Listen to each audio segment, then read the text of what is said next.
TSRTC union నాయకుడు రాజురెడ్డి ఇంటి గొడవ బజార్కెక్కింది. పెళ్లైన 3వ రోజు నుంచే తనను ఇంట్లోకి రానివ్వడం లేదంటూ రాజురెడ్డి కోడలు ఆవేదన వ్యక్తం చేస్తూ ఇంటి ముందు ధర్నాకు దిగింది. తన భర్త కార్తిక్ రెడ్డితో కాపురానికి రాజురెడ్డి ఒప్పుకోవట్లేదంది. గత ఏడాది మే 21న రాజురెడ్డి కొడుకు కార్తిక్ రెడ్డికి పావనితో వివాహం జరిగింది. అయితే ఈ పెళ్లి కోసం 30 లక్షలు అప్పు చేశానని పావని వాపోయింది. తనకు పుట్టింటి వారు పెట్టిన బంగారం కూడా ఇవ్వడలేదని ఆరోపణలు చేస్తుంది. తనకు తన భర్త కావాలని న్యాయం చేయాలని డిమాండ్ చేస్తోంది. అయితే పావని ధర్నా చేయడానికి రాగానే రాజురెడ్డి కుటుంబ సభ్యులు తాళం వేసి వెళ్లిపోయారు.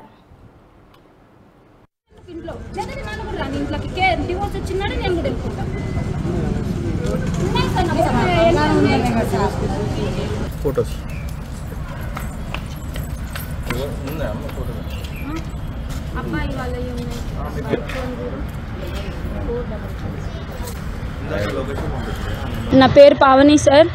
నేను కొమిరెల్లి కార్తిక్ రెడ్డి గారి వైఫ్ని. Rajireddy employees union leader Rajireddy వాళ్ళ కోడల్ని సార్.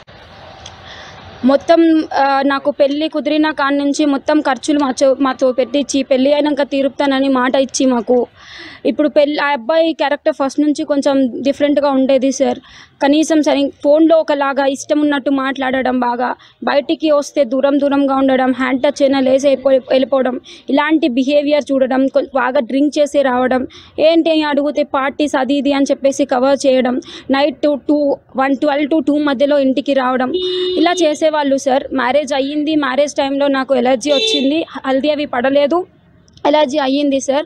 నా ఎలర్జీని కూడా బయటికి తేకుండా మా ఇంటికి వచ్చేసి నన్ను ఆషాఢమని దింపి ఇక్కడ చాలా టార్చర్స్ పెట్టారు, చేశారు. అదంతా అయిపోయింది.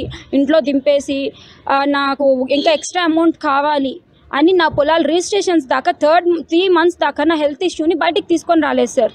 3rd monthలో ఎప్పుడైతే మనీ రాదు, ఆ పొలాలు అనేది రిజిస్ట్రేషన్ అవ్వవు అని వాళ్ళకి అర్థమయ్యిందో ఆ రోజున నీకు ఎలర్జీ ఉంది కాబట్టి మాకొద్దు అనే బ్లేమ్ని మా మీద వేసేసి కనీసం డాక్టర్స్ దగ్గరికి వెళ్ళి మాట్లాడుకుందాము, దాన్ని బట్టి మనం ప్రొసీడ్ అవుదాము అని చెప్పిన డాక్టర్స్ దగ్గరికి రాకుండా నేను హోమియోపతిని నమ్మను, అందులో సార్ ఒక కోర్స్ ఉంది వాడితే తగ్గుద్దంట అంటే నేను హోమియోపతిని నమ్మను, నేను అది నమ్మను ఇది నమ్మను అని చెప్పేసి ఆయనకి ఏంటి అంటే నా మీద ఎలిగేషన్ వేయాలి, నాకేదో ఉందని ప్రూవ్ చేయాలి. సో అక్కడ తగ్గిద్ది అనే దగ్గరికి వస్తేనేమో ఆయనకి రీజన్ దొరకదు.